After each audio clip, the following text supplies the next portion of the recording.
Hello friends, ఇక్కడ ఓటేరి building దగ్గర plastering అయిపోయిన తర్వాత వాటర్ లైన్ లోపల గాలి కొట్టి బయట పెట్టాము.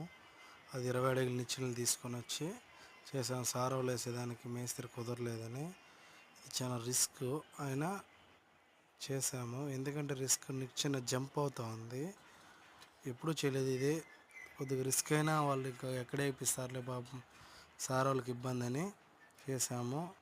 బిల్డింగ్ సార్ కానీ మేడం కానీ మంచి రెస్పెక్ట్ ఇస్తారు. అమౌంట్ ఎక్కడా లేట్ చేయలేదు. దేవుడి ధర్మాన్ని మనకి ఎవరు అమౌంట్ లేట్ చేసేవాళ్ళు కానీ ఇబ్బంది లేదు. కొంతమంది పని చేసుకున్న తర్వాత అమౌంట్ లేట్గా ఇస్తారు, అట్లేం లేదు.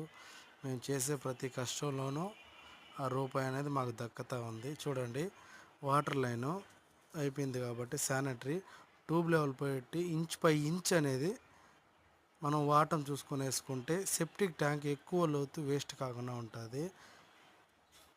మనం ట్యూబ్ లెవెల్ పెట్టి మార్కింగ్ చేసాము. ఈ మార్కింగ్ ట్యూబ్ లెవెల్ సెట్ చేసుకొని ఎన్ని ఇంచు వాటర్ ఉందో కూడా మనకు తెలుస్తుంది, కంటి చూపుతో పెట్టకుండా. చూడండి, ట్యూబ్ లెవెల్ కూడా పెట్టి 1-2 సార్లు చెక్ చేసుకున్న తర్వాతే అవుట్ లైన్ వేయాలి.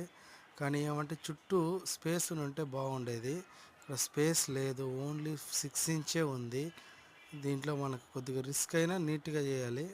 అందుకే ట్యూబ్ లెవెల్ పక్కాగా వేసుకొని చూస్తున్నాం. ఈరోజు సండే కూడా వర్క్ చేసాం. అందుకని ఇక్కడ చేసేదంతా మా ఫ్యామిలీ వాళ్ళే. ఈరోజు బిర్యానీ తీసుకొచ్చుకున్నాం. డైలీ ఇలానే తింటాము, కానీ ఈరోజు కొద్దిగా వీడియో తీసా. శానిటరీ లైను ఎక్కువ నీళ్ళు పోయకుండా అరబగిటి పోసినా కూడా, అంటే ఒక 5 లీటర్లు పోసినా దగ్గర 100 అడుగుల నీళ్ళు ఆటోమేటిక్గా వచ్చేస్తే మనం పర్ఫెక్ట్ అని లైన్ బాగా వేసామని. కానీ ఇందులో ఏమంటే ఈ కింద అంతా బోలు మట్టి అంతా కాంక్రీట్ వేసుకున్న తర్వాత మనం మళ్ళీ పైప్ పెట్టాలి. మనం విడిగా పైప్ పెట్టుకుంటే పైన ట్యాంక్ లైన్లో ఫస్ట్ దారం అనేది మనం మార్క్ చేసుకోవాలి.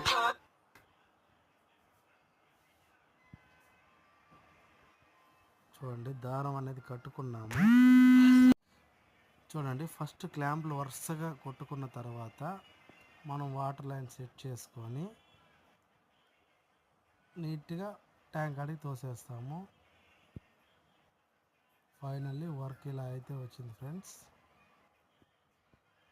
అవుట్పుట్ బాగా వచ్చింది. అన్ని లాంగ్ బెండ్లే ఆల్మోస్ట్ పైన వాడాము. కింద చూడండి, ప్రతి డెలివరీ లైన్కి టీఎస్ డమ్మీ పెట్టాం, ఎందుకంటే డస్ట్ అంటే పోకూడదు కాబట్టి.